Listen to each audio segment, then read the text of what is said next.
أما بعد فقد قال الله تعالى في كلامه المجيد وفي فرقانه الحميد. أعوذ بالله من الشيطان الرجيم. بسم الله الرحمن الرحيم. والسماء ذات البروج واليوم الموعود وشاهد ومشهود. قتل أصحاب الأخدود النار ذات الوقود إذ هم عليها قعود وهم على ما يفعلون بالمؤمنين شهود. وما نقموا منهم إلا أن يؤمنوا بالله العزيز الحميد الذي له ملك السماوات والأرض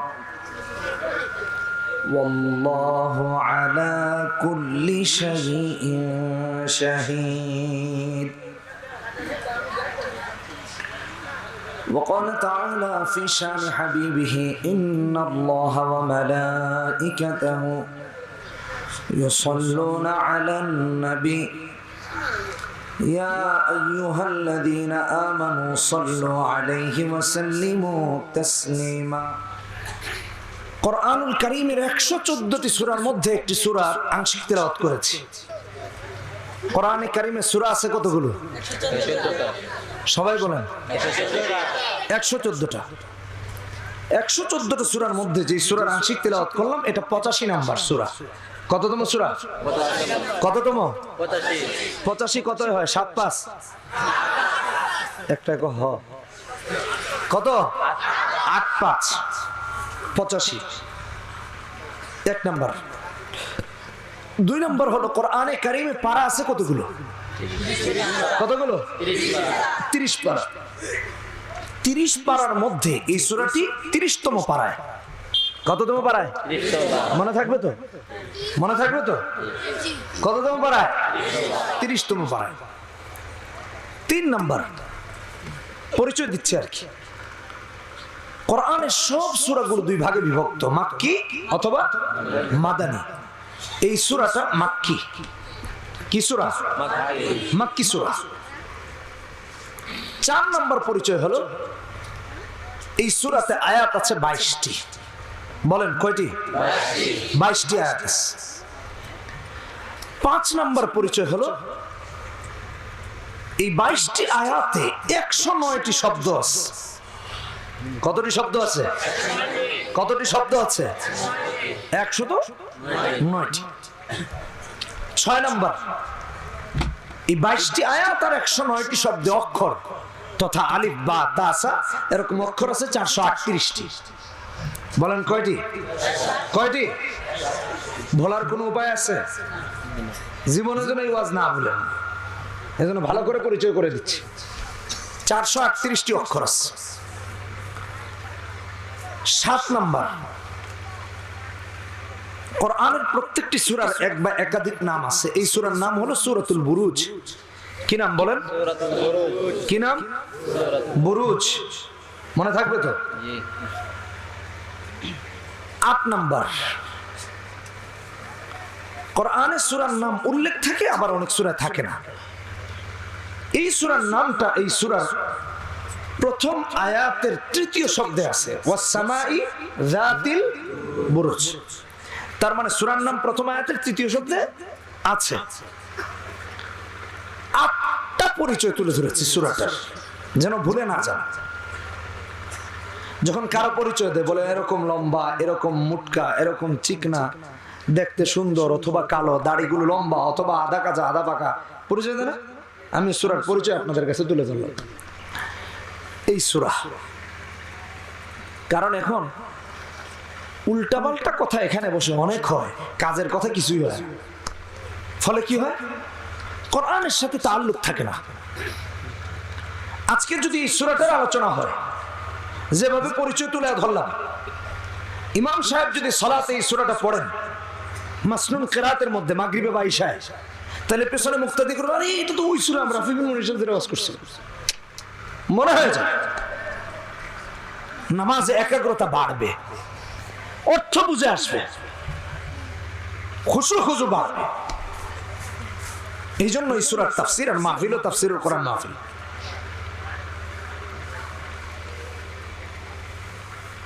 মজার বিষয় হলো এই সূরাটা আল্লাহ তাআলা একটা কিচ্ছা বলার জন্য আপনাকে আমাকে দৃষ্টান্ত স্বরূপ নাজিল করেছেন।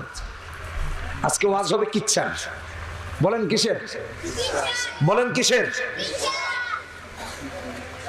সবাই বলে না। ঘুম পাচ্ছে? ঘুমাবেন? চা খাবেন? একজন হাত তুলছে, খাইব নাকি? আমদার তো বোঝাও যায় না শেষ পর্যন্ত। তাহলে কিচ্ছা শুনেন। কিচ্ছাটা বলেছেন কে? কিচ্ছাটা বলেছেন কে? আল্লাহু আকবার। আল্লাহ আমাদের কিচ্ছা শোনাচ্ছেন। শুধু আল্লাহ বলেছেন এমন না, রাসূলও বলেছেন। এই কিচ্ছাটা, এই কাহিনীটা নবীজিও বলেছেন।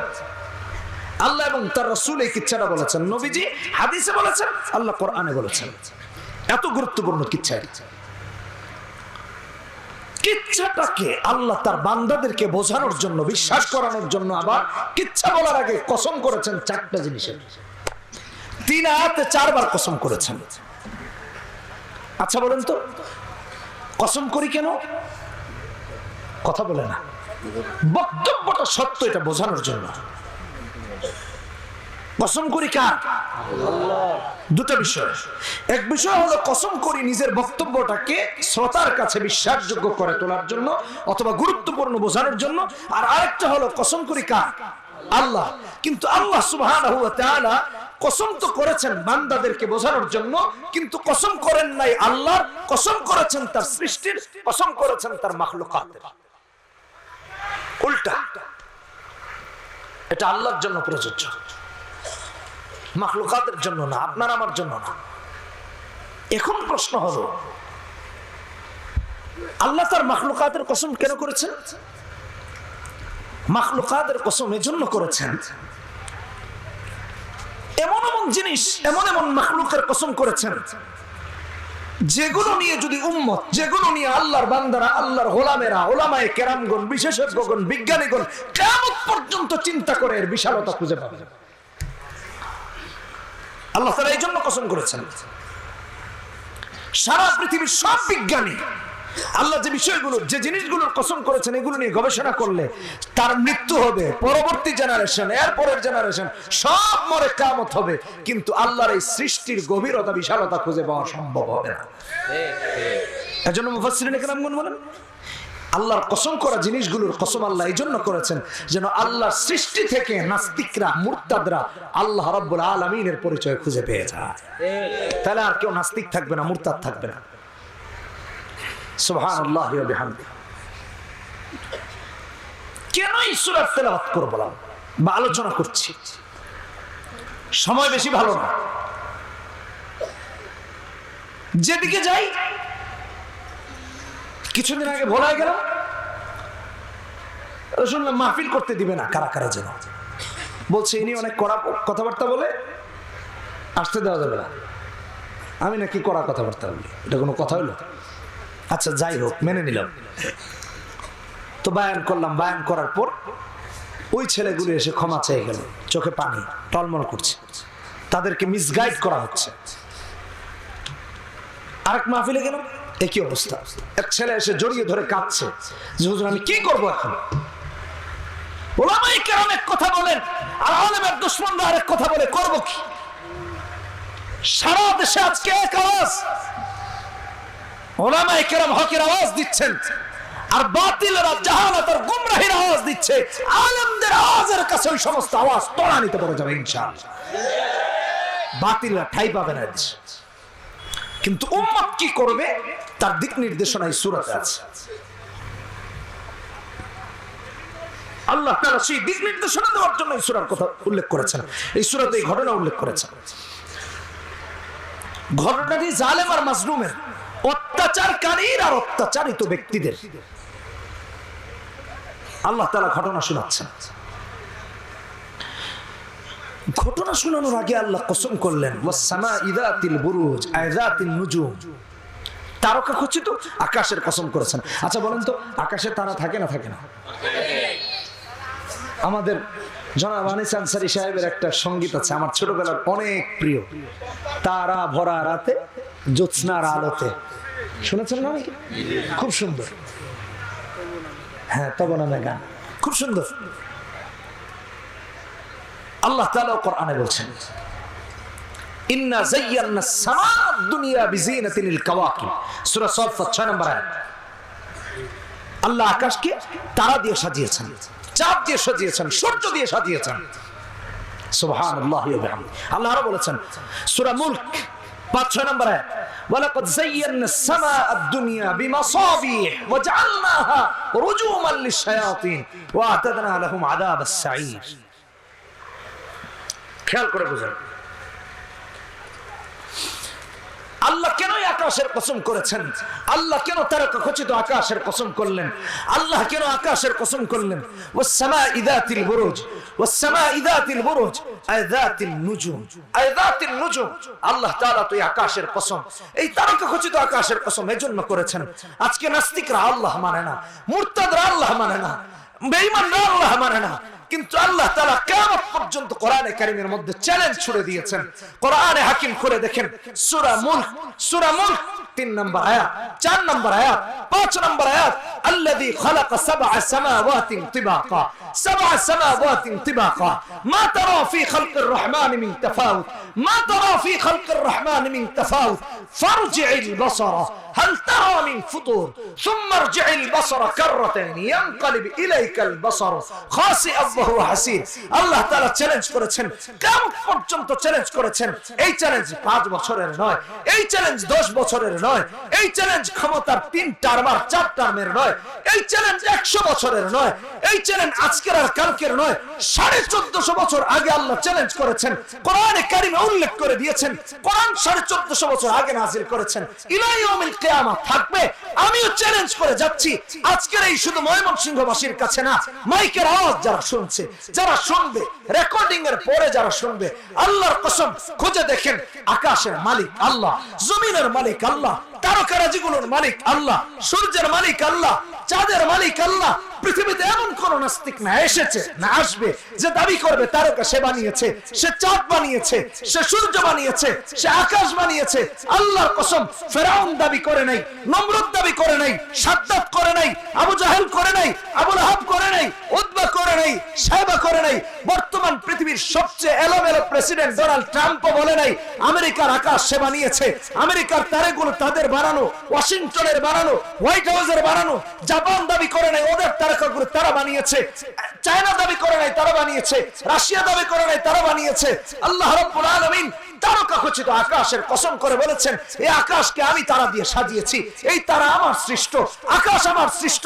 কিয়ামত পর্যন্ত এমন কোন নাস্তিক, এমন কোন আস্তিক, এমন কোন মুরতাদ দেখা যাবে না যে দাবি করবে তারা সে বানিয়েছে, সূর্য সে বানিয়েছে। এটাই প্রমাণ করে আল্লাহ আছেন, আল্লাহ আছেন। আল্লাহ এর কসম করে বুঝাচ্ছেন, এই তারা নিয়ে, এই আকাশ নিয়ে, এই জমিন নিয়ে, এই বায়ুমণ্ডল, এই নবমণ্ডল, এই পৃথিবী নিয়ে গবেষণা করলে সারা পৃথিবীতে একজন নাস্তিক খুঁজে পাওয়া যাবে না, ইনশাআল্লাহ একজন নাস্তিক থাকবে না। এই জন্য আল্লাহ এই তারকা খচিত আকাশের কসম করে বুঝাচ্ছেন, আকাশের বিশালতা যদি এত হয়, আমি স্রষ্টার ক্ষমতা কত বিশাল চিন্তা করে দেখো। কালেমা পড়তে বাধ্য হবা, আল্লাহ এর জন্য কসম করেছেন। 2 নম্বর কসম করলেন, ওয়াল ইয়াউমিল মাউউদ, কিয়ামত দিবসের, আইয়ামুল কিয়ামা। কিয়ামত তো বুঝেন, আজকের রিপোর্টে দেখলাম ঢাকা শহর নাকি ভূমিকম্পের ঝুঁকিতে আছে।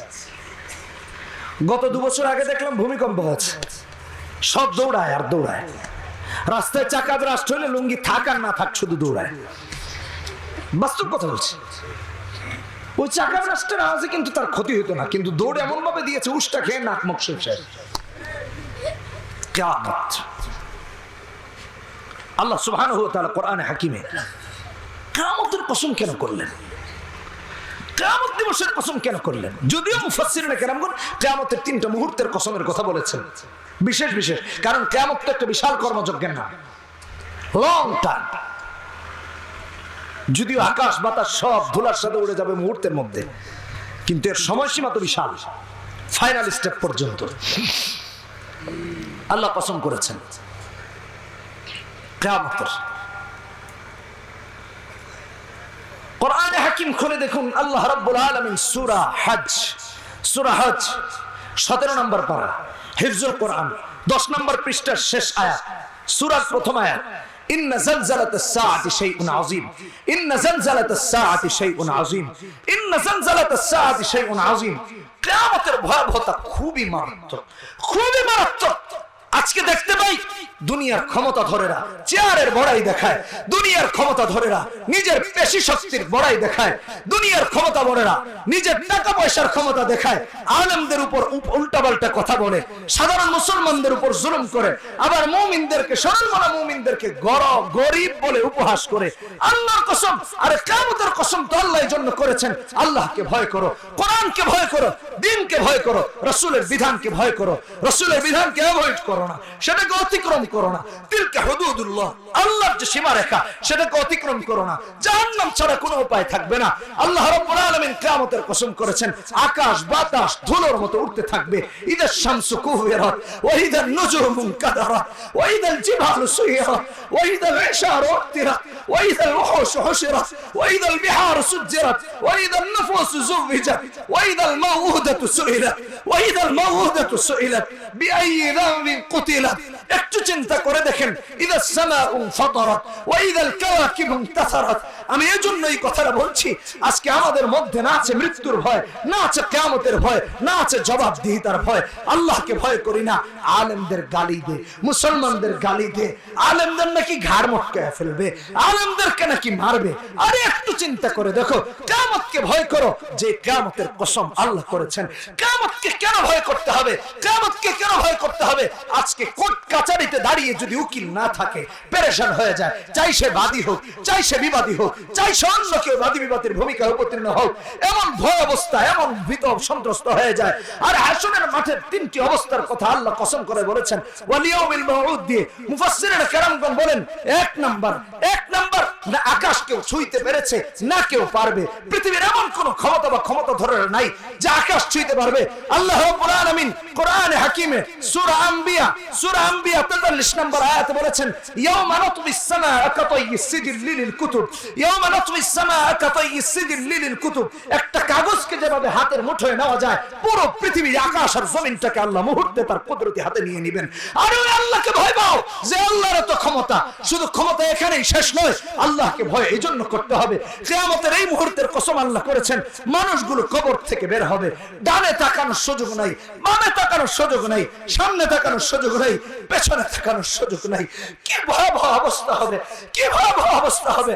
আমি আমার কলিজার টুকরা যুবকদেরকে বলতে চাই, আমি আমার উলামায়ে কেরামদের চাই, আমি আমার দাড়ি পাকা মুরব্বীদেরকে বলতে চাই, চুল পেকে গিয়েছে, নিজে হাঁটতে পারে না, লাঠির ভর দিয়ে দিয়ে সহযোগিতা নিয়ে হাঁটতে হয়, অপরের কাঁধে চড়ে চড়ে হাঁটতে হয়, অপরের কাঁধে চড়ে চড়ে হাঁটতে হয়। এখনো সালাতে শামিল হয় না, এখনো আল্লাহর ভয় তার মাঝে নাই, এখনো কোরআনের বিরোধিতা করে, নাস্তিকদের সাথে মিলে আলেমদের বিরোধিতা করে, সুন্নাতের বিরোধিতা করে, আল্লাহ দ্রোহী হয়ে যায়, আল্লাহর সাথে বিদ্রোহ ঘোষণা করে। সাবধান হও, একটু আল্লাহকে ভয় করো। আরে কোরআনে কারীমে আল্লাহ রাব্বুল আলামিন সূরা মাআরিজ আল্লাহ রাব্বুল আলামিন 43 নম্বর আয়াতে বলছেন, সূরা মাআরিজ 43 নম্বর আয়াতে বলছেন, ইয়াউমা ইয়াখরুজুনা মিনাল আজদাসি সিরআ, ইয়াউমা ইয়াখরুজুনা মিনাল আজদাসি সিরআ কান্নাহুম ইলা নুসবি ইউফিদুন, কান্নাহুম ইলা নুসবি ইউফিদুন। আম্মাজান হযরত আয়েশা সিদ্দিকা রাদিয়াল্লাহু তাআলা আনহা রাসূলকে জিজ্ঞাসা করেছিলেন, নবীজি উত্তর দিয়েছেন, এমন ভয়াবহ মুহূর্ত হবে, সামনে প্রত্যেকের ডানে বামে যারাই থাকবে সব উলঙ্গ থাকবে, কেউ কারো দিকে তাকানোর সুযোগ থাকবে না, কেউ কারো দিকে তাকানোর সুযোগ থাকবে না। আজকে যারা নেতার আঁচলকে নিরাপদ মনে করছো, আজকে যারা ওলামায়ে কেরামের বিরুদ্ধে নেতার আঁচলে থেকে থেকে হুমকি ধামকি দাও, আল্লাহর কসম একটু চিন্তা করে দেখো কিয়ামতের ভয়াবহতাটা কত মারাত্মক হবে, কিয়ামতের ভয়াবহতা কেমন মারাত্মক হবে। আল্লাহ রাব্বুল আলামিন যেরকম 104 নম্বর আয়াতে সূরা আম্বিয়ায় বলেছেন ইয়াওমা নাতমিস সামাআ কাতাইয়িস সিজিল লিল কুতুব, যেভাবে সূরা মাআরিজে 43 নম্বর আয়াতে বলেছেন ইয়াওমা ইয়াখরুজুনা মিনাল আজদাসি সিরা, আরেকটা মুহূর্তের কসম আল্লাহ করেছেন যেদিন ভাই ভাইকে চিনবে না, মা সন্তানকে চিনবে না, বাবা তার সন্তানকে চিনবে না, সন্তান বাবাকে চিনবে না, সন্তান মাকে চিনবে না, মমতা বই মা বাচ্চাগুলোকে চিনবে না, যেই মা নিজে খায় না, অপরের বাড়িতে শীতের মধ্যে কষ্ট করে, যেই মা সন্তানকে এত মহব্বত করে, সন্তান যদি বিছানায় পেশাব করে করে কাঁথাগুলো কম্বলগুলো ভিজায় দেয়, মা নিজের ওড়নাটা দিয়া শাড়ির আঁচলটা দিয়ে নিজে কষ্ট করে সন্তানকে ছড়ায় বুকে নিয়ে নে, সেই মা আল্লাহর কসম হাশরের মাঠে চিনবে না, চেনার সুযোগ হবে না। আমার কথা যদি মিথ্যা মনে হয়, ওলামায়ে কেরাম আছেন, কোরআনে কারীম খুলে দেখেন, আল্লাহ রাব্বুল আলামিন সূরা আবাসা 30 নম্বর পারা, আল্লাহ রাব্বুল আলামিন কোরআনে কারীমে 33-34 নম্বর আয়াতে সূরা আবাসায় বলছেন ইয়াওমা ইয়াফিরুল মারউ মিন আখি, ইয়াওমা ইয়াফিরুল মারউ মিন আখি ওয়া উম্মিহি ওয়া আবি ওয়া সাহিবাতিহি ওয়া বানি লিকুল্লি ইমরিহিম মিনহুম ইয়াওমা ইযিন শাআনু ইউগনি। আমার যুবক ভাইরা, তোমাদেরকে কি একটু বোঝার সময় হবে, তোমাদেরকে একটু কোরআনটা খোলার সময় হবে। আমার কথা যদি তোমাদের কাছে কষ্টকর বা বিরক্তিকর মনে হয়, বাড়িতে গিয়ে একটু কোরআনটা খোলো, যে রাফি বিন মনির সত্য কথা বলে নাই, কোরআন তো তোমাদেরও, কোরআন তো আমারও। আল্লাহ বলছেন ইয়াউমা ইয়াফিরুল মারউ মিন আখি, আল্লাহর কসম যেই নেতাদের ইন্ধনে আজকে আলেমদের বিরুদ্ধে দাঁড়িয়েছো, যেই নেতাদের কারণে আজকে আলেমদেরকে হুমকি দাও, যেই নেতাদের কারণে আজকে কোরআনের বিরুদ্ধে দাঁড়িয়েছো, আল্লাহর কসম হাশরের মাঠে নবী ছাড়া ওই নেতারা দৌড়ে পালানোর সুযোগ পাবে না, পালানোর সুযোগ পাবে না, পালানোর সুযোগ পাবে না।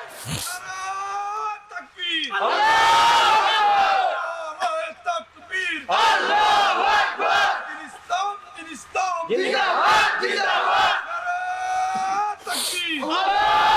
3 নম্বর মুহূর্তের কসম করেছেন, শাফাআতের মুহূর্ত। সব উম্মত রাসূলের কাছে গিয়ে হাজির হবে, রাসূলের কাছে গিয়ে হাজির হবে। কি ভয়াবহ অবস্থা!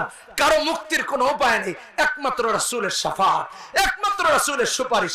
রাসূলের কাছে গিয়ে হাজির হবে, ইয়া রাসূলুল্লাহ একটু শাফাআত করেন, একটু সুপারিশ করেন। কোন মুখ নিয়ে রাসূলের সামনে দাঁড়াবেন, উম্মতের সেই মুখ আছে কিনা একটু নিজেকে নিজে জিজ্ঞেস করেন। ঠিক। আজকে বলে আলেমের নাকি ঘাড় মটকায় দিবে, আলেমকে নাকি মারবে। কোন মুখে বল? আলেম তো ওয়ারাসাতুল আম্বিয়া, সব নবীর ওয়ারিস। আল্লাহর কসম, কোরআনে কারীম খুলে দেখেন, কোরআনে কারীমে সূরা ফাতির 28 নম্বর আয়াতে আল্লাহ বলছেন ইন্নামা ইয়াখশাল্লাহা মিন ইবাদিহিল উলামা। আলেমের ওয়ারাসাতুল আম্বিয়াদের আল্লাহ ভিতর সার্টিফিকেট আল্লাহ কোরআনে কারীমে দিয়েছেন। অতএব মনে রাখো, যারা আলেমের গায়ে হাত তোলার কথা বলো, যারা আলেমের সাথে বেয়াদবি করো, জান্নাত হারাম হয়ে যাবে, জান্নাত হারাম হয়ে যাবে, জান্নাত হারাম হয়ে যাবে।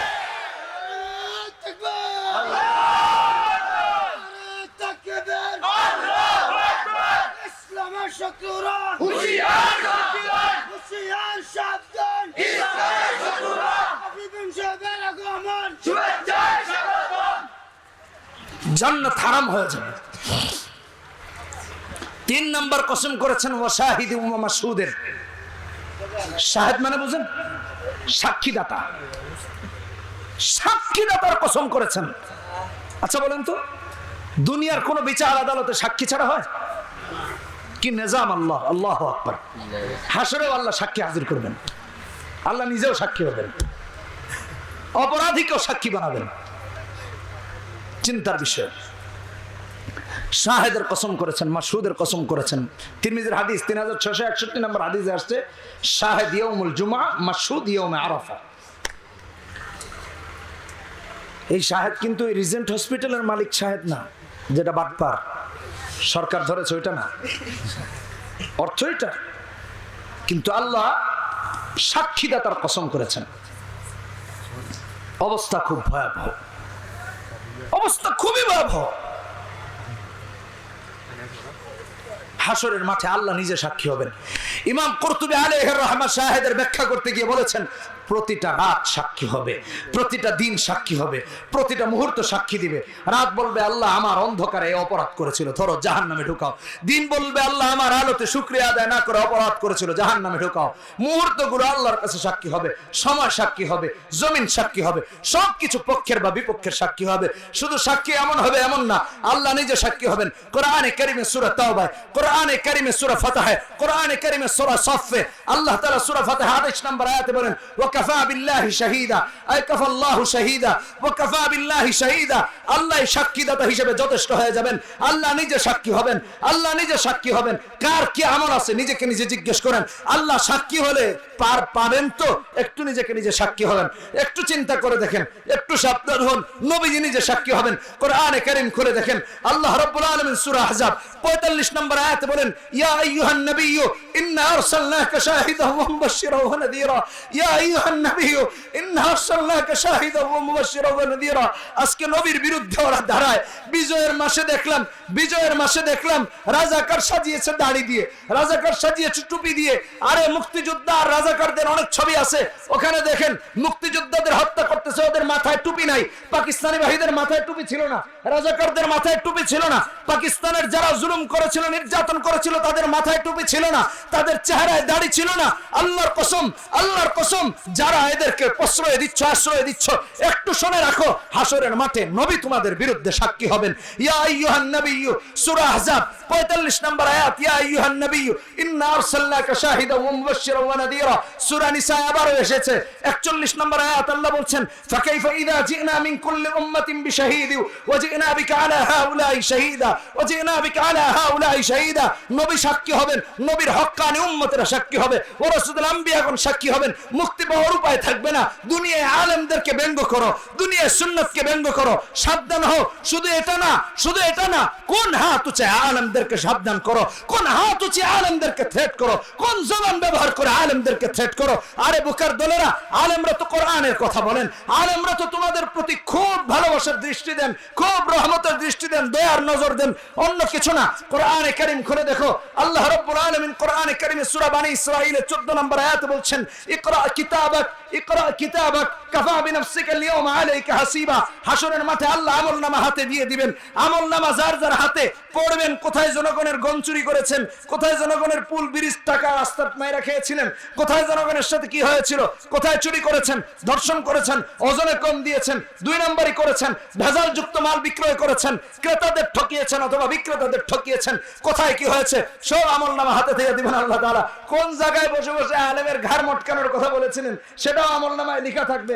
কোন জায়গায় ওয়ারাসাতুল আম্বিয়াদের কষ্ট দিয়েছিলেন, কোন জায়গায় কোরআনের বিরোধিতা করেছেন, সুন্নাতের বিরোধিতা করেছেন, সব আমলনামায়, ওই আমলনামা যেটা আল্লাহ হাতে দিবেন লেখা থাকবে। কোরআনে কারীমে খুইলা পয়রা নিয়েন, রেকর্ড হচ্ছে। বাসায় গিয়ে আয়াত নাম্বার খুলে দেখবেন, 14 নম্বর আয়াত সূরা বনী ইসরাঈলের। আল্লাহ বলবেন ইকরা কিতাবাক কাফা বিনাফসিকা আল-ইয়াওমা আলাইকা হাসিবা। আরে আজকের দিনে তুই তোর সাক্ষীর জন্য যথেষ্ট, কিতাব পড় আর কোথায় কি করেছিলি দেখ, সব আমি আল্লাহ লিখে রেখেছি। শুধু তাই না, আল্লাহর কসম শুধু তাই না, কোন হাত উঁচিয়ে আলেমকে থ্রেট করো, কোন জবান ব্যবহার করে আলেমকে থ্রেট করো, যেই কথা জবান আল্লাহ তাআলা বলেছিলেন আল্লাহর বরত্ব প্রকাশের জন্য, তা দিয়ে তুমি ওয়ারাসাতুল আম্বিয়াকে গালি দাও, তা দিয়ে আলেমদেরকে বিদ্রুপ করো। আরে বুকার দলেরা, কোরআনে কারীম খুলে দেখো, আলেমরা তোমাদের দুশমন না, আল্লাহ কসম আলেমরা তোমাদের দুশমন না। আলেমরা শুধু তোমাদেরকে হুমকি ধামকি দেয় এমন না, এটা তো ভয় দেখায়, রাতের বেলা তোমাদের জন্য কেঁদে কেঁদে দোয়া করে, ওটা তোমরা দেখো না, কারণ তোমরা তো ঘুমাও। আরে আলেমরা কোন কথা বলেন, কোরআনে কারীম খুলে দেখো, সাক্ষী তো আরো কঠিন, যেই সাক্ষীদাতার কসম আল্লাহ করেছেন। কোরআনে কারীম সূরা নূর 18 নম্বর পারা 24 নম্বর আয়াতে আল্লাহ বলছেন ইয়াওমা তাশহাদু আলাইহিম আলসিনাতুহুম ওয়া আইদিহিম ওয়া আরজুলুহুম বিমা কানু ইয়ামালুন। জবান পক্ষের বা বিপক্ষের সাক্ষী হবে, জবান, এই জিহ্বা সাক্ষী পক্ষের বা বিপক্ষের, এই হাত পক্ষের বা বিপক্ষের সাক্ষী হবে, এই পা পক্ষের বা বিপক্ষের সাক্ষী হবে, এই পা পক্ষের বা বিপক্ষের সাক্ষী হবে। আল্লাহর কসম এই হাক্কানি উলামায়ে কেরামদেরকে সাক্ষী রেখে বলে যাচ্ছি, যারা আমাদের সাথে খেলতে চাও, আমি বলতে চাই আরে বোকা, তোমাদের সাথে আমরা খেলবো কি? তোমরা তো খেলার আগেই ফাউল করে লাল কার্ড পেয়ে বের হয়ে গেছো। কারণ হলো যখন করোনা আসছিল তোমরা বাবার লাশ রেখে ফেলে পালিয়েছো, তোমরা সন্তানের লাশ ফেলে রেখে পালিয়েছো, তোমরা মায়ের লাশ ফেলে রেখে পালিয়েছো। হক্কানি উলামায়ে কেরাম জানাজার কাফন দাফনের বিধানকে বাদ না দিতে পেরে মৃত্যুর ঝুঁকি তোমাকে নিয়ে তোমার মায়ের লাশের পাশে দাঁড়িয়েছিল। বলে যেও না, বলে যেও না। আলেমদের অবদান ভুলে যেও না। আলেমদের সাথে কি খেলবা?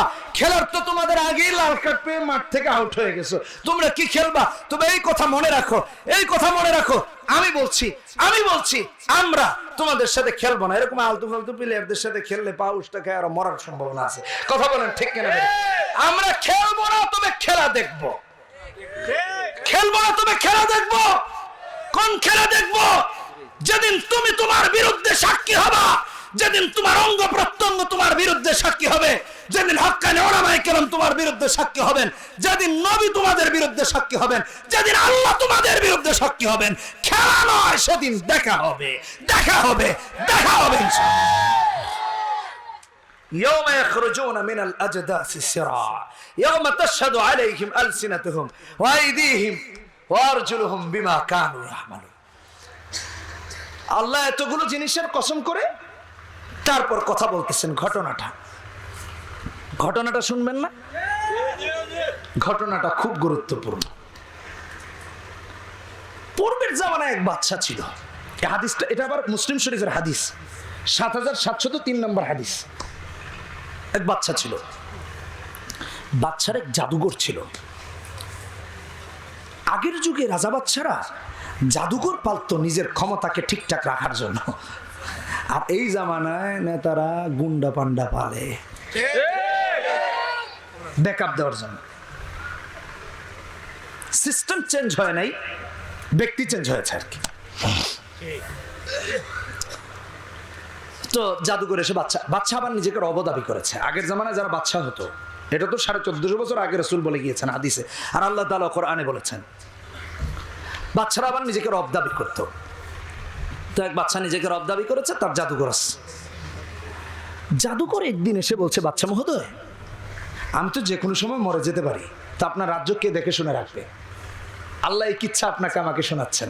সামনের আয়াতগুলোতে আসছে, কুতিলা আসহাবুল উখদুদ আন-নারি যাতিল ওয়াকুদ ইদহুম আলাইহা কুউদ ওয়া হুম আলা মা ইয়াফআলুনা বিল মুমিনিনা শুহুদ। একটা সুন্দর করে ঘটনাটা আপনাদের সামনে উপস্থাপন করছি আর কি, কোরআন এবং হাদিসের আলোকে। তো বাচ্চাকে বলছে, আমি যদি মরে যাই আপনার এই রাজ্য দেখে রাখবে কে? বলছে তাইলে?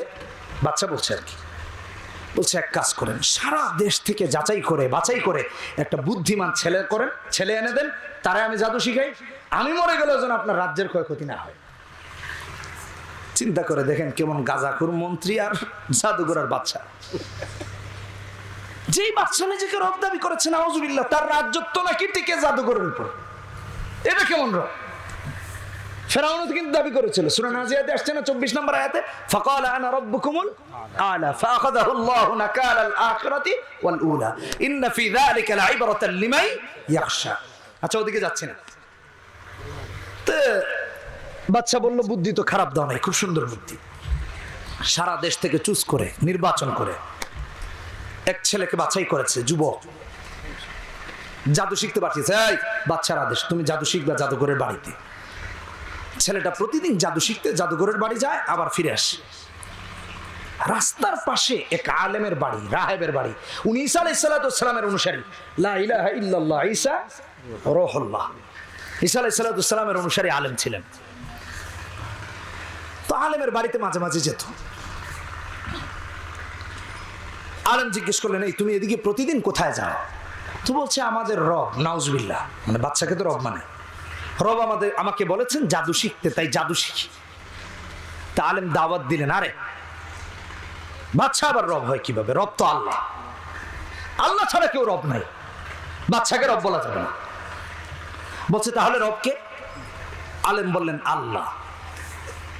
আলেম তাকে দাওয়াত দিলেন, তুমি কালেমা পড়ো, লা ইলাহা ইল্লাল্লাহ, মুমিন হয়ে যাও। যুবকও বুদ্ধিমান, যেহেতু কালেমা পড়ে মুসলমান হয়ে গিয়েছে।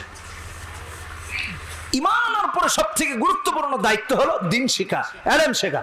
যত নাস্তিক তৈরি হয়, এগুলো দিন না শেখার কারণ হয়। দিন শিখলে, কোরআন শিখলে, সুন্নাহ সম্পর্কে কিছু ধারণা থাকলে, অথবা ফরজ যতটুকু এলেম এটুকু জানা থাকলে নাস্তিকতা না, এরা নাস্তিক হয় না কোনোদিন। দিন শিখতে আরম্ভ করেছে। এখন প্রতিদিন খেয়াল করে শুনেন, নিজের বাড়ি থেকে জাদুঘরের বাড়িতে যায়, আলেমের বাড়ি ঢুকে, অথবা ফিরার সময় আলেমের বাড়ি ঢুকে দিন শিখতে আরম্ভ করেছে, ইলম হাসিল করতে আরম্ভ করেছে। হঠাৎ একদিন রাস্তায় হাদিসে এসেছে, মুসলিম শরীফের হাদিস ৭৭০৩ নম্বর হাদিস, দাব্বাতিন আযীমাতিন, রাস্তার মধ্যে একটা ভয়ানক প্রাণী, যে কোনো ভয়ানক হতে পারে, মানুষ, লাঠি সোটা, এটা সামাজিক পরিভাষা ব্যবহার করতেছি আর কি। প্রাণীর ডরে আমরা যেগুলো করি সব হাজির হয়েছে। ছেলেও আটকা পড়েছে, রাস্তার এখান থেকে ওদিকে যেতে পারে না, ওদিক থেকে এদিকে আসতে পারে না, মাঝখানে প্রাণীটা অবস্থান করছে, ছেলেও আটকা পড়েছে। ছেলে চিন্তা করছে, আমি একদিকে আলেমের কাছে যাই দিন শিখতে, আরেকদিকে জাদুকরের কাছে যাই কুফর শিখতে। আচ্ছা, আলেম আল্লাহর কাছে বেশি প্রিয় না জাদুকর আল্লাহর কাছে বেশি প্রিয়? আজকে পরীক্ষা করব, কারণ দুই নৌকায় তো পা দেয়া ঠিক না, যে কোনো একটা ধরতে হবে। আজকে পরীক্ষার ক্ষেত্র তৈরি হয়েছে। ছেলেটা একটা ছোট পাথর হাতে নিয়েছে, পাথরটা ওই প্রাণী নিঃশেষ করার জন্য যথেষ্ট নয়। ওই প্রাণীকে মারলে যে এটা ধ্বংস হবে এরকম নয়, ছোট্ট পাথর, ওটার মোকাবেলায় কিছুই না, কিন্তু হাতে নিয়েছে। হাদিসের মধ্যে নবীজি বলেন, হাতে নিয়ে বলছে, আল্লাহুম্মা ইন কানা আমরুর রাহিবি আহাব্বা ইলাইকা মিন আমরিস সাহির ফাকতুল হাদিহি দাব্বা। যে আল্লাহ, একদিকে আলেমের কাছে যাই, আরেকদিকে জাদুঘরের কাছে যাই, কোনটা সঠিক কিছু জানি না, তবে তোমার কাছে আজকে বলছি, তোমার কাছে যদি আলেম জাদুঘরের থেকে বেশি প্রিয় হন, তাহলে আমি এই পাথর মারলে যেন প্রাণীটা শেষ হয়ে যায়, বুঝে নিব আলেম সত্য, লা ইলাহা ইল্লাল্লাহ সত্য। সুবহানাল্লাহ বললেন না একজন? ভাইরা আমার, বন্ধুরা আমার, লক্ষ্য করুন, যুবক এই কথা চিন্তা করে করে পাথরটি হাতে নিয়ে পাথরটি নিক্ষেপ করেছে প্রাণীর উপরে। আল্লাহ যে সত্য, আলেম যে সত্য, আল্লাহ প্রমাণ করেছেন। পাথরটি যা কিনা প্রাণীটির মোকাবেলায় কিছু নয়, কিন্তু মারতে দেরি হয়েছে, প্রাণীটা নিঃশেষ হতে দেরি হয় নাই। প্রমাণ হয়ে গেছে আল্লাহ সত্য, আলেম সত্য। এই ছেলের হাতের এই কারিশমা দেখে সব মানুষ তো বেকুল। আরে ভাই, তোমার হাতে না জানি কি আছে, আমরা লাঠি সোটা তলোয়ার কত অস্ত্র নিয়ে আসলাম, আর তুমি একটা ছোট পাথর মারলো মরে গেল, বুঝলাম না কিছু। এখন কানা আসে বলে, ভাই আমার চোখে দেখি না, একটু হাতটা লাগাও। বুঝলেন নাই? আমাদের দেশে কত কিছু। আমাদের দেশে যদি খালি কোথাও একটু রাস্তার মধ্যে একটু মাটি উঁচা হয়, তাইলে ওইটার মধ্যে মাজার বানায়। বেশ কয়েক বছর আগে এক জায়গায় মাহফিলে যাচ্ছি, দেখি মারামারি। ভাই কি হয়েছে? গাইবি মারামারি চলতেছে। তো আমি বললাম, গাইবি মারামারি আবার কোনটা? দেখতেছি তো সবাই লাঠিসুটা নিয়ে এখানে, আবার কুদাল টাদাল আছে সাথে। তো বলে, হুজুর রাতের বেলা ভালো গিয়ে ঘুমালাম, রাস্তায় কোনো কিছু নাই, রাস্তার পাশে দেখি দিনের বেলা ঘুম থেকে উঠে দেখি বেড়া দেওয়া, মাঝখানে উঁচা, ওখানে বলে ঢের না কি জানি উঠছে, ওটার ভিতরে বলে পিসাব শুয়ে আছে। গাঞ্জা খাইলেও তো একটু কোয়ালিটিটা খাওয়া দরকার ছিল, এটা ডেড এক্সপায়ারটা খাইছে। লা হাওলা ওয়ালা কুওয়াতা ইল্লা বিল্লাহ। এলাকার যা তাওহীদবাদী তারা গিয়ে বেড়াটারা উঠাইয়া কয়, আমরা গায়েবী পীর দেখবো। ওই জায়গা উঁচু হয়েছে যেটা, এটা কোদাল দিয়া, মানে কোদাল না কি বলে, এটা কোদাল দিয়ে উঠিয়ে সমান করে দিছে। পিসাব আর খুঁজে পায় না। পিসাবও গায়েবী, কবরও গায়েবী, মারামারিও লাগছে গায়েবী। কয় গায়েবী মারামারি নাকি চলতেছে। আহা, এটা আজকের ইতিহাস নয়, একটু কিছু দেখলে গিয়া সিজদা করা আরম্ভ করে। কথা বলেন ঠিক কিনা বেঠি? আল্লাহ ছাড়া কারো সামনে মাথা নত করা যাবে? পশ্চিমকালেও যাবে না। আল্লাহু আকবার। তো ছেলের হাতের কি জাদু আছে, বাপ রে বাপ। অন্ধ গিয়ে বলে, ভাই আমার চোখটা, তোর হাতটা লাগা, একটু চোখটা ভালো করে দে। যুবক হাত দে, চোখ ভালো হয়ে যায়। তো আরো কারিশমা বেড়ে গেছে। অন্ধ ব্যক্তি গিয়ে বলে, ভাই আমার চক্ষু দুটি দেখি না, ভালো করে দাও। যুবক আল্লাহর নাম নিয়ে হাত দিতে দেরি হয়, চোখ দুটি ভালো হতে দেরি হয় না। বোবা গিয়ে বলে, ভাই মুখে কথা বলতে পারি না, আমার মুখটা ভালো করে দাও, হাত দে, ভালো হয়ে যায়। ল্যাংড়া প্রতিবন্ধী মানুষগুলো গিয়ে বলে, ভাই হাঁটতে পারি না, চলতে পারি না, ভালো করে দাও, ভালো হয়ে যায়। হাদিসের মধ্যে আসছে, যুবক বলে, লা আশফি আহাদান ইন্নামা ইয়াশফি আল্লাহ। আমি ভালো করে দেই না, বরং ভালো করে দেন আমার আল্লাহ। অতএব আল্লাহ ভালো করে দেন এটা বুঝো না যে আমি ভালো করে দেই। আল্লাহ ভালো করে দেন। কে ভালো করে দেন? আমি ভালো করি না। আমি যে হাত দিই এটা কে ভালো করে? আল্লাহ। আমি ভালো করি না। ওই যে বাচ্চা, শুরু থেকে যে বাচ্চার কথা বলছি, বাচ্চার এক মন্ত্রী ছিল অন্ধ। বুদ্ধিমান হওয়ায়, চৌকস হওয়ার কারণে বাচ্চাটাকে মন্ত্রী বানিয়ে রেখেছে। কারণ প্রতিবন্ধী যারা, এদের দেখবেন আল্লাহ তাআলা আরেক দিক দিয়ে জ্ঞান বাড়ায় দেয় অথবা শক্তি বাড়ায় দেয়। এক হাত পঙ্গু, আরেক হাতে দেখবেন 2 হাতের শক্তি। তো বাচ্চাটাকে বুদ্ধির কারণে মন্ত্রী বানিয়ে রেখেছে। এই মন্ত্রী আবার চোখে দেখে না। যুবকের সুনাম সুখ্যাতি যখন চতুর্দিকে ছড়িয়ে পড়েছে, সবার খবর গিয়ে মন্ত্রী পর্যন্ত পৌঁছে গিয়েছে। লোকেরা গিয়ে বলছে, মন্ত্রী মহোদয় আপনি কেমন মন্ত্রী হলেন, এখনো মন্ত্রণালয়ে দেখলেন না, নিজের চোখের চেহারা দেখলেন না, কারণ আপনি অন্ধ। আপনার রাজ্যের মধ্যে এমন এক যুবকের আবির্ভাব হয়েছে, সে কিনা হাত দিলে চোখ ভালো হয়ে যায়, পা ভালো হয়ে যায়। বলো কিটা? আরে মন্ত্রী বলল, আচ্ছা এরকম যুবকের কাছে যেহেতু যাবো যে হাত দিলে চোখ ভালো হয়ে যায়, তাহলে এক কাজ করো, বিশাল উপহারের বোঝা, উপঢৌকন, গিফট জমা করেছে। আমি একজন মন্ত্রী, যাইতে হবে তো মন্ত্রীর মতোই, ঠিক কিনা বেঠিক? চোরের মতো গেলে তো হবে না। বিশাল গিফট নিয়ে, উপহার নিয়ে ছেলের কাছে গিয়ে হাজির হয়েছে। ছেলেকে গিয়ে বলছে, শোনো আমি কিন্তু দেশের মন্ত্রী, তা আবার রানিং মন্ত্রী, শোনো আমার চোখ ভালো করে দাও, এই সব গিফট তোমার জন্য আছে। যুবক চিন্তা করলো, মন্ত্রী তো মন্ত্রণালয়ের আর বাচ্চার কাছের মানুষ, আল্লাহ তাআলার হুকুম যে এতদিন তো মানুষকে বলেছে আল্লাহ ভালো করে দেন, আজকে হেড অফিসে দাওয়াত দিতে হবে। কথা বুঝেন নাই? তার মানে মন্ত্রীকে কারবার দাওয়াত দিতে হবে। যুবক ডেকে বলে, মন্ত্রী মহোদয় চক্ষু আমি ভালো করে দেই না, আমার আল্লাহ ভালো করে দেন, তবে আপনার উপর শর্ত হলো আপনি লা ইলাহা ইল্লাল্লাহ পড়তে হবে। চক্ষু ভালো করে দেওয়ার দায়িত্ব আমার আল্লাহর, আপনি টেনশন করতে হবে না। কালেমা পড়তে দেরি হবে, চক্ষু ভালো হতে দেরি হবে না।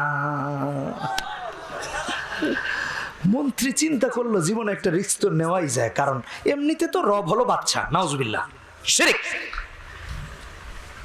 আজকে যদি চোখ পাওয়া যায় তো দূর, বাচ্চা খাওয়া আছে নাকি? যে চেয়ারে বসলাম মন্ত্রণালয়, এটাই দেখলাম না জীবনে, তাহলে মন্ত্রী হয়ে লাভ হলো? এই পৃথিবীর আলো বাতাস কিছুই দেখলাম না, জীবনে রিস্ক একটা নিতে হবে। আল্লাহু আকবার বলেন। আর যুবকে হেড অফিসে দাওয়াত দিতেছে যে রাজারে বাচ্চারে বুদ্ধি দে। মন্ত্রী চিন্তা করলো, যা হয় হবে, যা যদি মুমিন হওয়া যায়, ঈমান আনলে কালেমাই, বাচ্চা রব না, আল্লাহই রব, কালেমা পড়ে মুমিন হয়ে গিয়েছে। যুবক হাত দিয়েছে আল্লাহর নাম নিয়ে, চোখও ভালো হয়ে গেছে। এত আস্তে সুবহানাল্লাহ। এই জোরে বলেন সুবহানাল্লাহ। ঘুম লাগতেছে? কার কার ঘুম লাগতেছে হাত তুলেন তো। এই চিন্তা করছেন? না না, এ হাত তুলছে আর ঘুম লাগতেছে, আবার দেখি জাগনাস দেখলাম আর কি, সবাই হুশ ঠিক আছে কিনা। আমরা তো আবার ওয়াজ উল্টা বুঝবে, আর এই ওয়াজ যদি উল্টা বুঝে আর যদি গিয়া বউরে কয়, তাহলে মায়ের একটাও মাটিতে পড়বে না। যদিও ওর বউ নাই, এই আছে, খুশি হয়ে গেছে। চিন্তা করছেন? পোলা বানো এখনো বিয়া বুঝে। আচ্ছা যাই, চুপ, বিয়া শাদী এত তাড়াতাড়ি বুঝিস না, চুপ থাক। আল্লাহু আকবার। মন্ত্রী কালেমা পড়ে মুমিন হয়ে গেছে। এখন এই মন্ত্রী কিন্তু রানিং মন্ত্রী। কি মন্ত্রী? এখনো পদচ্যুত হয় নাই, বরখাস্ত হয় নাই, বাচ্চার দরবারে হাজির। এখন চোখ তো ভালো হয়ে গেছে, মন্ত্রী ওখানে গিয়ে হাজির। বাচ্চা দেখে তো টেনশনে পড়ে গেছে যে রব হইলাম আমি, ওরে চোখ দিল কেটা, তাহলে তো আমার এই প্রভুত্ব থাকবে না। গদি নড়ে বড়ে হয়ে গেছে আর কি, কলিজা কাপা কাপি। ওই যুগের বাচ্চাদের যে অবস্থা, এই যুগের বাচ্চাদের অবস্থা, ওলামায়ে কেরাম হকের পথে থাকলেই মনে করে এই যে গদি কেন। ঠিক কেনা বেঠিক? আর যদি নারায়ে তাকবীর একটা দেওয়া যায়, তাহলে তো লা ইলাহা ইল্লাল্লাহ সুবহানাকা পড়তে থাকে। কি বলেন, ঠিক কিনা বেঠিক? তো বাচ্চার দরবারে গিয়েছে মন্ত্রী। এখন বাচ্চা তো দেখি চোখ তো ভালো হয়ে গেছে। হাদিসের বাক্য ৭৭০৩ নম্বর হাদিস। মন্ত্রী বাচ্চা বলছে, মান রাদ্দা আলাইকা বাসারাক, তোর চোখ ফিরে দিল কেডা? চোখ চক্ষু কে দিয়েছে? মন্ত্রী বলে রব্বি আল্লাহ। সুবহানাল্লাহ বললেন না? এতদিন বাদশা বলে আমারে রব ডাকতে হবে, আর এই মন্ত্রী বাদশার সামনে দাঁড়িয়ে বলছে আমার আল্লাহ বেরিয়ে দিয়েছেন। মন্ত্রী বলছে ওয়ালাকা রব্বুন গায়রি, হাদিসের বাক্য। এই আমি ছাড়া কি তোর আবার কোনো রব আছে নাকি? বলছে তো তুমি আবার কিসের রব? রব তো আল্লাহ, সে আমার চোখ ভালো করে দিয়েছে।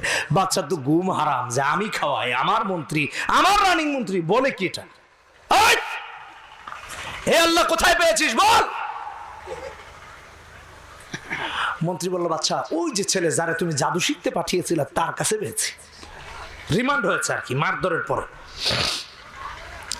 বাচ্চা যুবকের কথা শুনে তো খুশি হয়ে গিয়েছে যে যা যুবক ভালোই জাদু শিখছে। যেই যুবকের হাত চোখে পড়লে ভালো হয়ে যায়, মুখে পড়লে ভালো হয়ে যায়, তাহলে আমার রাজ্যের উপর থাকলে তো আর কোনো টেনশনই নেই। কথা বুঝেন না? এবার এদিকে কিন্তু ওর রাজ্য হারা হয়ে গেছে, মাগার ও দুঃস্বপ্ন দেখতেছে যে যুবক ভালোই জাদু শিখছে, চোখে হাত দিলে ভালো হয়ে যায়, তাহলে আমার রাজ্যে হাত দিলে তার টেনশনই নেই। কিন্তু যুবক তো উল্টা হয়ে গেছে। যুবক কে এনেছে? এনে বলছে এই যুবক তুমি তো খুব ভালো জাদু শিখেছো, চোখে হাত দিলে ভালো হয়ে যায়, পায়ে হাত দিলে ভালো হয়ে যায়, আমার তার কোনো টেনশন নাই। তুমি তো এত ভালো পাওয়ারফুল হাত, তোমার ভালো জাদু শিখেছো। যুবক বলে বাদশা লা আশফি আহাদান ইন্নামা ইয়াশফি আল্লাহ, আমিও ভালো করি না, আমার আল্লাহ ভালো করে। টেনশন আরো বেড়ে গেছে যে মন্ত্রীও বলে আল্লাহ, এও বলে আল্লাহ, তো আমি কি? আমার রাজ্য থেকে এত বড় নাফরমানি, আমি ওরা জাদু শিখতে পাঠাইছি, এটা তো মানে যায় না? টেনশন বেড়ে গেছে। আল্লাহু আকবার। বাদশা যুবককে বলে আল্লাহর সন্ধান কোথায় পেয়েছ? যুবককে নির্যাতন নিপীড়ন আরম্ভ করে মুমূর্ষ অবস্থায় ফেলে দিয়েছে। যুবক না পেরে এক পর্যায়ে আলেমের খবর দিয়েছে যে অমুক জায়গায় এক আলেম আছে, ওই আলেমের কাছে পেয়েছি, উনি আমাকে এই দিনের এই কালেমার দাওয়াত দিয়েছেন। তোমরা স্টেজে বসে কথা বলো। আলেমের খবর দিয়ে দিয়েছে, আলেমকে ধরে আনা হয়েছে। আলেমকে বলা হলো এই আমার রাজ্যে থাকতে হলে আমাকে রব মানতে হবে, বলেন নাউজুবিল্লাহ। আলেম বললেন সম্ভব না।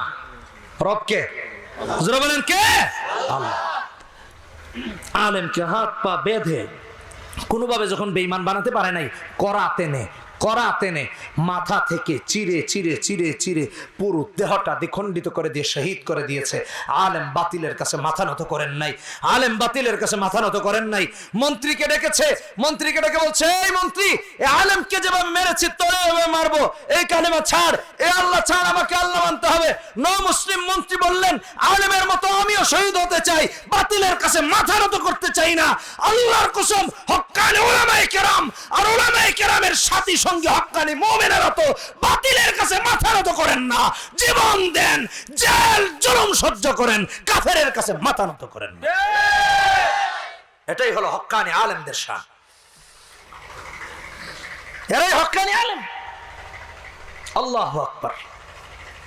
এখন পালা খান বোঝে না দেখি যুবকে। বাচ্চা চিন্তা করলো যেই যুবক হাত দিলে চোখ ভালো হয়ে যায়, হাত দিলে মুখ ভালো হয়ে যায়, এরে করাত দিলে তো করাত ভাঙবে, মাগার মাথা কাটবে না। একটা বিষয় আছে না, এখানে টেনশনে পড়ে গিয়েছে। কোনটা করতে গিয়ে আবার কোন উল্টাটা হয়, আরো কে কে মুসলমান হয়ে যেত, আর বিপদ। বাদশা সৈন্যদের রেডি করেছে, একটা গ্রুপ করেছে সৈন্যদের, করে বলেছে শোন, এরে দেশের সব থেকে উঁচু পাহাড়ে নিয়ে যাবি, পাহাড়ের চূড়ায় একেবারে উপরে উঠিয়ে বলবি আমাকে আল্লাহ মানতে, যদি মানে তাহলে জীবিত নিয়ে আসবি, আর যদি না মানে তাহলে ওখান থেকে ধাক্কা দিয়ে ফেলে মেরে ফেলবি, লাশ গুম করবে আর কি, যেন কেউ খুঁজেও না পায়। নিয়ে গিয়েছে পাহাড়ের উপরে, উঠায় বলতেছে তুমি যদি বাচ্চাকে রব মানো তাহলে এখান থেকে, দেখছো কত উঁচায় উঠাইছি, এখান থেকে ফালাইলে কিন্তু বাঁচবা না। রব যদি বাচ্চাকে মানো তাহলে এখান থেকে জীবিত যেতে পারবা, আর যদি বাচ্চাকে রব না মানো তাহলে শেষ, এই যে কাম শেষ। হাদিসের বাক্য। যুবক বলে আল্লাহুম্মা কফিনিহিম বিমা শিত, আল্লাহ এরা আমারে মারতে আনছে, তুমি কি করবা করো। এমন ঝড় তুফান আরম্ভ হয়েছে, সব উল্টে পুল্টে পড়ে মরে শেষ। যুবক বাচ্চার দরবারে এসে হাজির। বাচ্চা দেখে তো চোখ কপালে, হায় হায়, এই তুমি একা? বলেই তো আসলাম, সাথীরা কোথায়? কয় কাফানিহিমুল্লাহ, আমার আল্লাহ তাদের জন্য যথেষ্ট হয়ে গেছে। এত আস্তে সুবহানাল্লাহ। বাচ্চার টেনশন আরো কয়েক মাত্রা বেড়েছে। যা ভাবছিলাম করাত দিয়ে মারা যাবে না, এত পাহাড় থেকেও মারা যায় না, সব সৈন্যবাহিনী শেষ হয়ে গেছে, ও একা একা চলে আসছে। এখন চিন্তা করলো না, এর সমুদ্রে পাঠাইতে হবে। আবার সমুদ্র জাহাজ, যুদ্ধ জাহাজ দিয়ে সমুদ্রের গভীরে পাঠিয়েছে। নিয়ে গিয়ে আবার একই শর্ত দিয়েছে, যদি বাচ্চাকে রব মানো তাহলে জীবিত যেতে পারবা, আর নাইলে জীবিত যাওয়ার কোনো উপায় নেই, একেবারে ওখানে নিয়ে শেষ। সমুদ্রের গভীরে নিয়ে গিয়ে বলতে যায় বাচ্চাকে রব মানবা তাহলে জীবিত, আর যদি না মানো তাহলে এখান থেকে ফেলে মেরে ফেলবো, মাছ তোমার খেয়ে ফেলবে, তোমার শরীর তোমার দেহ মাছের খাবার হবে। যুবক আবার বলে আল্লাহুম্মা কফিনিহিম বিমাসজিদ, আল্লাহ আমাকে মারতে আনছে, তুমি কি করবো, তোমার ইচ্ছা যা তাই করো। জাহাজ টাহাজ উল্টে পুল্টে সব ডুবে মরে শেষ। যুবক পানির উপর দিয়ে এসে বাচ্চার দরবারে আবার হাজির। বাচ্চা তো এখন মারাত্মক টেনশনে পড়েছে, আরে তো পাহাড়েও মারতে পারি না, সমুদ্রেও মারতে পারি না, তো মারবোটা কই? বাচ্চা টেনশনে পড়ে গেছে, বলতেছে না এর সাথে একটা আপোষ মীমাংসা করেই মারতে হবে, মারলে নচেত সম্ভব না। আল্লাহর দুশমনদেরকে বলতে চাই, শুনে রাখো, হক্কানি উলামায়ে কেরাম, হক্কানি উলামায়ে কেরাম, একজন যাবে 100 জন তৈরি হবে, 100 জন যাবে 1000 তৈরি হবে, 1000 যাবে 1 লাখ তৈরি হবে। শহীদের মিছিলে একের পর এক শহীদ হবে, মেরে কুল কিনারা পাবা না, কুল কিনারা পাবা। এটাই হলো হকের নিশান। এক মুফতি আমিনী রহমতুল্লাহ আলাইহি এই মাসে ইন্তেকাল করেছিলেন 12 তারিখে। সারা দেশে হাজার হাজার মুফতি আমিনী তৈরি হয়ে গেছে, তাই কথা বলেন না কেন? এক শেখুল হাদিস ইন্তেকাল করেছেন, কত শেখুল হাদিস তৈরি হয়ে গেছে। এই চিন্তা তোমাদের ভুল, যে মানলে শেষ হয়ে যাবে। বাচ্চা যুবককে ডেকেছে, ভাই এদিকে আয়, তোরে কিভাবে মারতে পারবো তুই বল। কথা বুঝেন নাই? এই কথা বুঝেন নাই? এই উঠাউটি করে কেন? শেষ করে দিব? তো উঠাউটি করতেছে। বলছে এই তোমাকে কিভাবে মারবো তুমিই বলো, তুমিই বলো, আমি তো ব্যর্থ, আমার সিস্টেমও শেষ। বলছে বাচ্চা আমাকে মারতে হলে আমি যেভাবে বলবো সেভাবে মারতে হবে, তাইলে পারবেন, নচেত না। আচ্ছা বল কিভাবে মারতে হবে। বলছে একটা সমাবেশের আয়োজন করতে হবে, বিশাল সমাবেশ, সেই সমাবেশে রাজ্যের সব উপস্থিত থাকতে হবে। বলে ঠিক আছে রাখবো, ঘরে কেউ থাকতে পারবে না। বলছে ঠিক আছে। তারপর বলছে একটা মঞ্চ বানাবেন, সেই মঞ্চে আমাকে উঠাবেন। কথা বুঝেন নাই?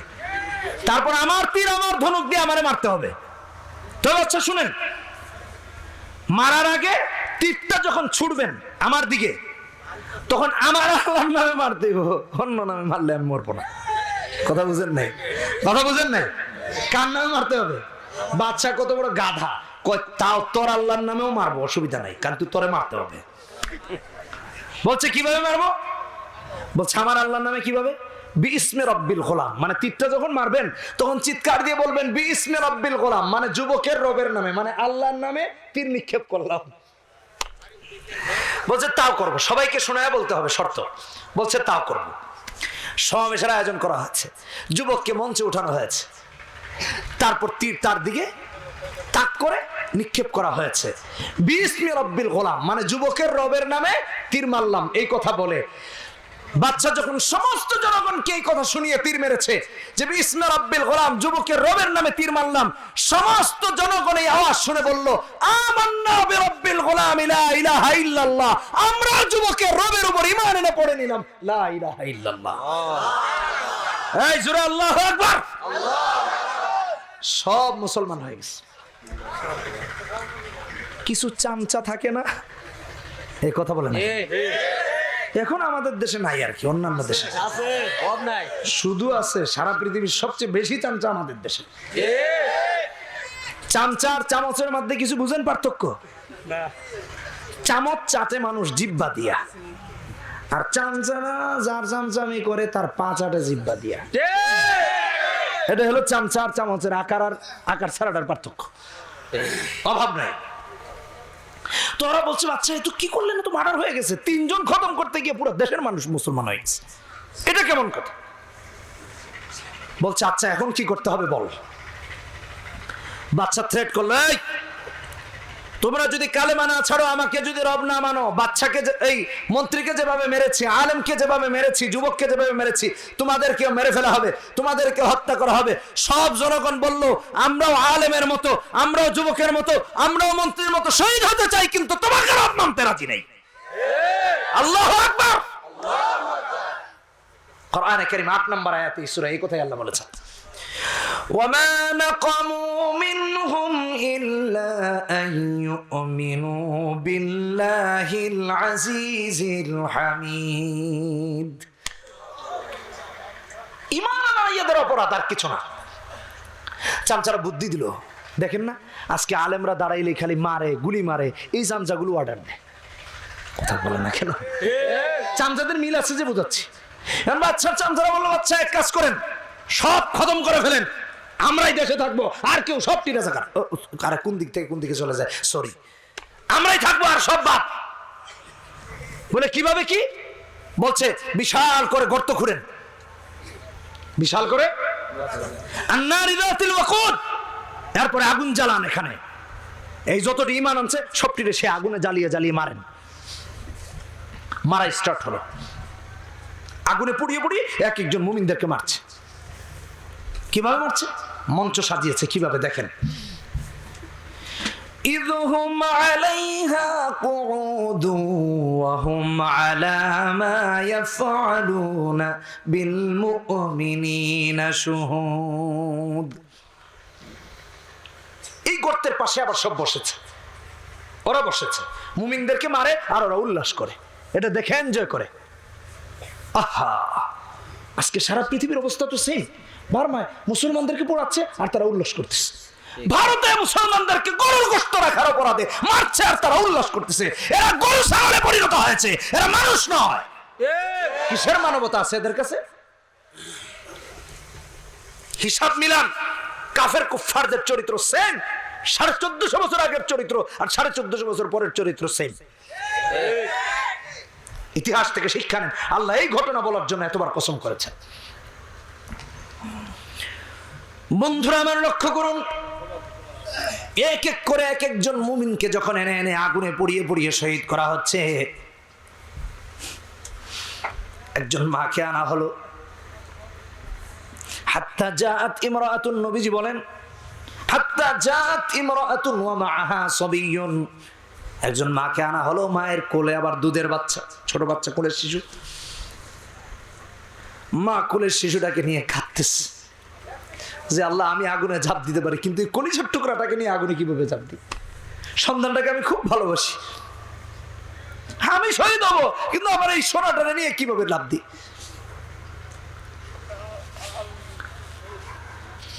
মা যখন কলিজার টুকরো সন্তানকে নিয়ে আগুনের গর্তের কিনারে দাঁড়িয়ে দাঁড়িয়ে কান্না করছে, আল্লাহ রাব্বুল আলামিন ছোট্ট বাচ্চা যে কিনা জবান ফুটে নাই, তার মুখে জবান জারি করে দিয়েছেন। ছোট্ট বাচ্চাটি ডাক দিয়ে বলছে, ইয়া উম্মাসবিরি ফা ইন্নাকি আলাল হক। মা আমার, তুমি হকের উপর আছো, তুমি সত্যের উপর আছো, আগুনে ঝাঁপ দিয়ে শহীদ হয়ে যাও, আমার জন্য চিন্তার টেনশনের কোনো কারণ নাই। আল্লাহু আকবার। মা বাচ্চাকে নিয়ে আগুনে ঝাঁপ দিয়ে শহীদ হয়ে গেছে। ইন্নাকি আলাল হক।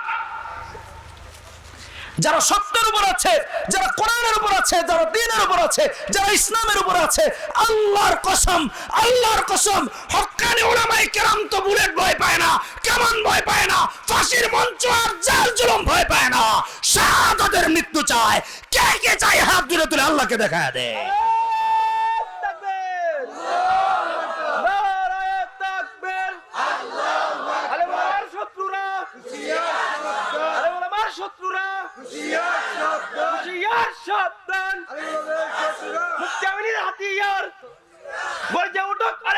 শুধু এই কথাটি বোঝানোর জন্য বলেছি, আল্লাহ রাব্বুল আলামিন বলেন, ওয়ামা নাকামু মিনহুম ইল্লা আইয়ুমিনু বিল্লাহিল আজিজিল হামিদ। এই ঘটনাটা বলে আল্লাহ বলছেন, এদের অপরাধ আর কিছু ছিল না, শুধু লা ইলাহা ইল্লাল্লাহ পরে মুমিন হওয়াটাই ছিল এদের অপরাধ, আর কোনো কিছু না। আজকেও সারা পৃথিবীতে যেখানে মুসলমানেরা মাজলুম, নির্যাতিত, নিপীড়িত হচ্ছে, এদের অপরাধও একটা, কালেমা পড়াই হলো তাদের অপরাধ, আর কোনো অপরাধ না। এটা যদি না বুঝেন তাহলে শেষ। অতঃপর আল্লাহ বলছেন ইন্নাল্লাযীনা ফাতানুল মুমিনিনা ওয়াল মুমিনাতি সুম্মা লাম ইয়াতুবু ফালাহুম আযাবু জাহান্নাম ওয়া লাহুম আযাবুল হারিক। তওবা না করলে জান্নাত জুটবে না। যারা আলেমদের বিরুদ্ধে দাঁড়িয়েছো, ইসলামের বিরুদ্ধে দাঁড়িয়েছো, কোরআনের বিরুদ্ধে দাঁড়িয়েছো, আজকেই তওবা করতে হবে। তওবা না করলে জাহান্নামের আগুন ছাড়া কোনো উপায় থাকবে না। জাহান্নামে যাওয়া ছাড়া কোনো উপায় থাকবে না। তওবা করতে হবে। সবাই হাত তোলেন, পড়েন আস্তাগফিরুল্লাহ। ইন্নাল্লাহা গফুরুর রহিম, লা ইলাহা ইল্লাল্লাহ মুহাম্মাদুর রাসূলুল্লাহ। বলেন, হে আল্লাহ, ওয়াদা করছি মৃত্যু পর্যন্ত কোরআন সুন্নাহ অনুযায়ী চলবো, হক্কানি রব্বানি আলেমদের কথা মেনে চলবো। হে আল্লাহ, এই ওয়াদা মৃত্যু পর্যন্ত বাস্তবায়ন করার তৌফিক দান করুন। বলেন আমিন। আরো জোরে বলেন আমিন।